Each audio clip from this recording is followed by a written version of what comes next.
Picture this. You're sitting in a repair shop waiting room. The plastic chair is uncomfortable in a way that feels deliberate. There's a coffee machine that hasn't been cleaned since the last election. And somewhere in the back, a man you've never met is looking at the machine that gets your kids to school, that gets you to work, that your entire life depends on running. And you have absolutely no idea what he's about to tell you. 20 minutes later, he walks out. He puts a piece of paper in front of you. The number on it is $400. He tells you the rear brakes are metal on metal. The power steering fluid is burnt, and the cabin air filter looks like something died in it. You have no way to verify any of that. And he knows it, and you both know he knows it. That moment, that specific power imbalance, is worth $116 billion a year to the auto repair industry. REO published a study, not a consumer advocacy group with an angle. Arad. They found that the average American household loses more than $200 per year to unnecessary auto repairs. Services charged for that weren't needed. Parts replaced that still had life in them. Labour billed that was never performed, won $200 per household. They ran that number, they published it, and the industry kept doing exactly what it was doing. I spent 15 years on the other side of this, buying cars wholesale, running them through shops, watching what happened between the car going in and the invoice coming out. I've seen a shop charge for a transmission flush and pour fresh fluid over the top of fluid that hadn't been changed since the car left the factory. I've watched a service advisor explain to a woman, completely straight-faced, that her perfectly functional battery was on its way out and needed replacing. I've seen inspection reports written before the car was inspected. I left because I couldn't keep watching it. There are 5 questions that cut through all of it. 5 questions that, asked in the right sequence, tell you more about a shop's character than 100 Yelp reviews ever could. And here's what makes them powerful. An honest shop will answer every single one without hesitation, without friction. Sometimes they'll answer before you finish asking, because the questions aren't threatening to someone who has nothing to hide. They're just questions. Pay close attention to question 3. That's the one most people never think to ask. And the wrong answer to it has cost people more money than any other single mistake I've seen buyers make. Let's start. Question 1. Do you show customers the old parts? When a shop recommends replacing something, brake pads, an alternator, a water pump, a wheel bearing, that old part is evidence. It tells the story of why the repair was necessary.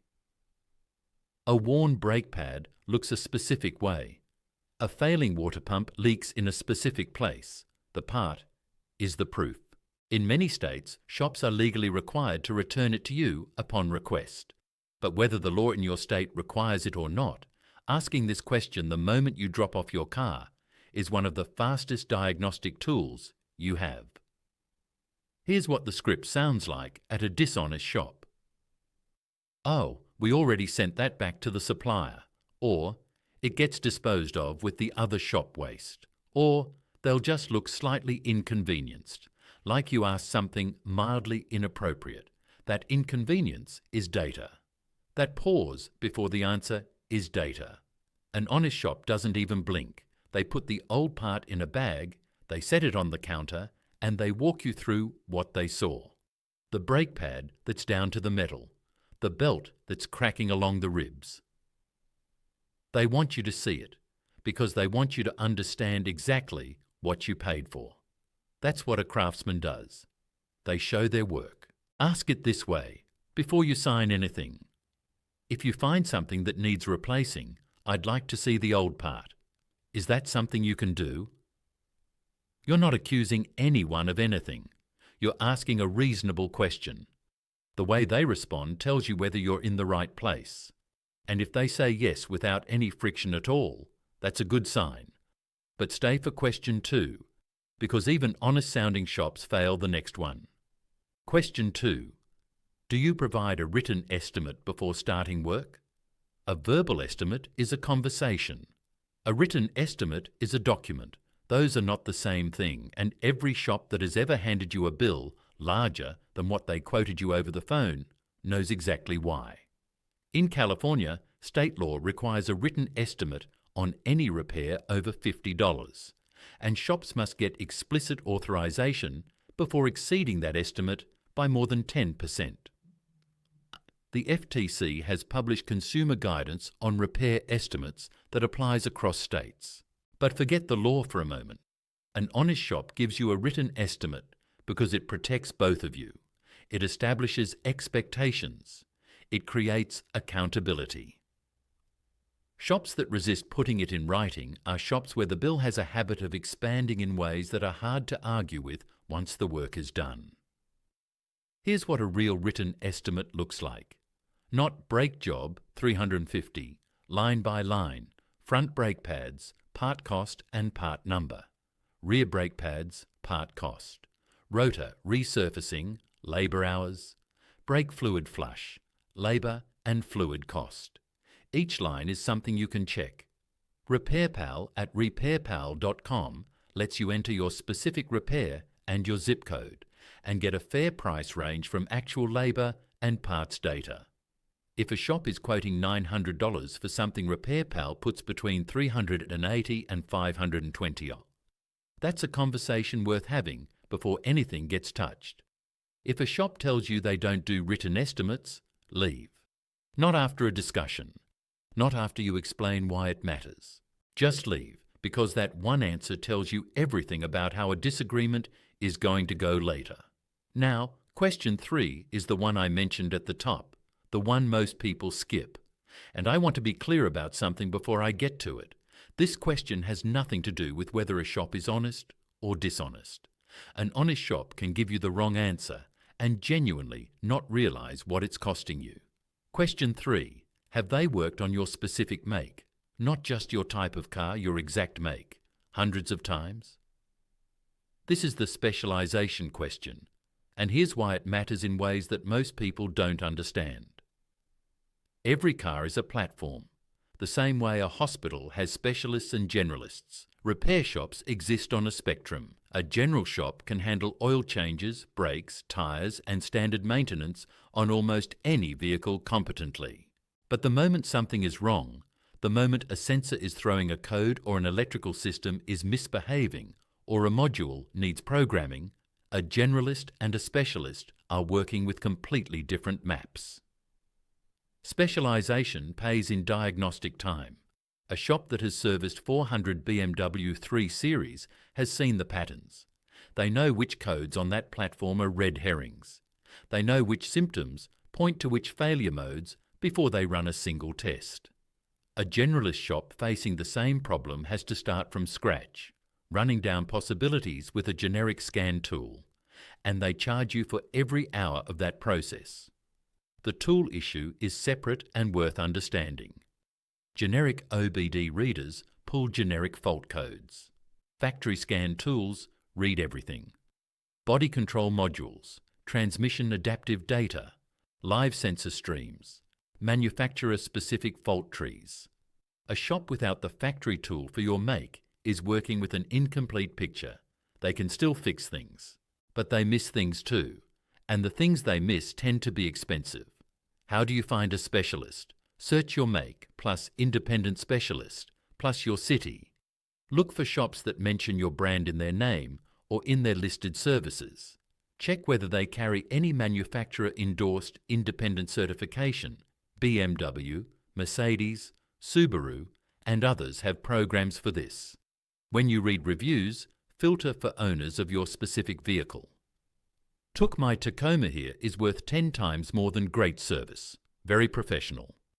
You're looking for shops where working on your car isn't a learning experience. It's a Tuesday. Question 4. Is the shop ASE certified and can you verify which technician will work on your car? ASE, the National Institute for Automotive Service Excellence, has been certifying technicians since 1972. It's not a government agency and not a rubber stamp. ASE certification means a technician passed a written exam in a specific category: engine repair, brakes, electrical, HVAC, transmission, and documented real hands-on experience. Recertification is required every 5 years. It's a flaw, not a ceiling. But it's a flaw worth confirming exists. Here's the catch most people don't know. A shop can display ASE certifications for technicians who left years ago. The plaques stay on the wall. The technician does not. Go to as.com. There's a consumer tool called Find a Shop that lets you search verified shops by zip code. Shops with the blue seal of excellence have a majority of their technicians certified across multiple areas.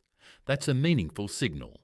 Ask specifically, which technician will be doing the work on my car, and are they ASE certified for this type of repair? A shop proud of their people will give you a name. They'll confirm the cert without hesitation. A shop that hedges will tell you all our guys are trained, which is a different thing entirely. Training is what someone says they provide. Certification is what someone can prove they earned. Don't let a shop blur that line. Now, before question 5, I want to mention one thing. Everything in this video, plus a pre-purchase inspection checklist, a guide to reading dealer invoices, and a breakdown of every F&I product the finance office will push at you. It's all in the dealer vault. Link in the description. If you're buying a used vehicle in the next 60 days, get it before you set foot on a lot. Then come back for question 5. Because question 5 is the one the industry is most afraid of you knowing how to use. Question 5. Can you decline a recommended service without pressure? Every shop will find something. That is literally their job. A thorough vehicle inspection is supposed to turn up issues, some real, some minor, some that can wait. The question isn't whether they find things. The question is, what happens when you say no? An honest shop treats a declined service like a contractor treats a declined renovation. They note it, they document it in your service record, they tell you when it'll need to be addressed. Then they shake your hand and let you decide, because their job is to give you accurate information, not to make your decisions for you. A shop with a pressure culture does something different. They escalate, they invoke safety, they tell you the vehicle isn't safe to drive. Sometimes that's true. A failed wheel bearing is a genuine safety issue, so is a brake system at 0%. But a cabin air filter is not a safety issue, no matter how dramatically they describe it. The way you distinguish real urgency from manufactured urgency is one question.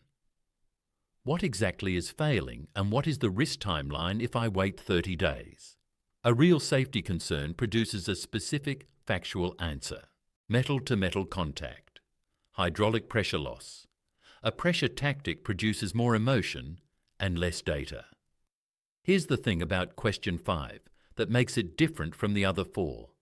You can't ask it before you choose the shop. You have to answer it with behaviour.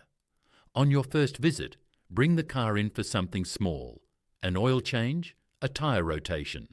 Let them inspect. See what they find. Then decline one recommendation, even something you might eventually need. Watch how they handle it. Their reaction to your no is the most accurate signal you'll collect about that shop's entire operating culture. A shop that respects your no is a shop that respects your wallet. That's not a metaphor. That's a policy. Here's what happens when you walk into a shop with these 5 questions loaded and ready. You ask about the old parts at drop-off. You request the written estimate before anything starts. You already confirmed their specialisation and their ASE credentials before you pulled into the parking lot. And when the service advisor walks out and tells you the cabin air filter, the serpentine belt, and the power steering fluid all need attention, you decline 2 of them calmly and you watch the room. The advisor who nods and says, "Noted," will flag it for your next visit. That's your mechanic. The advisor who escalates, who suddenly remembers the belt, is actually a safety item, who makes you feel irresponsible for saying no. You pay for the oil change, you take your keys, and you don't go back. Think about the last time you sat in that waiting room. You didn't know the right questions. You didn't know what Repair Pal would say the job should cost. You didn't know about ASE verification or factory scan tools or the old parts question. You just sat there and waited and signed whatever they put in front of you because you needed the car to run. That was the easy sale. That channel $200 per household. That's built on that version of you. Now you have the questions. That's a different transaction. That's a different version of you walking into that shop. And the thing about an informed customer is that honest mechanics, the ones who have been doing this work for 30 years because they actually love it, they recognize one immediately. They stop treating you like a transaction. You become the customer they want to keep. That's what this channel is. It's not about being paranoid. It's about shifting the power back where it belongs. If someone in your life is buying a car in the next few months, or if they've been taking their vehicle to a shop they've never really tested, send this to them. Not because this channel needs the views, because they need this before their next appointment. Every person who watches this is one fewer person sitting in that waiting room with no idea what's coming.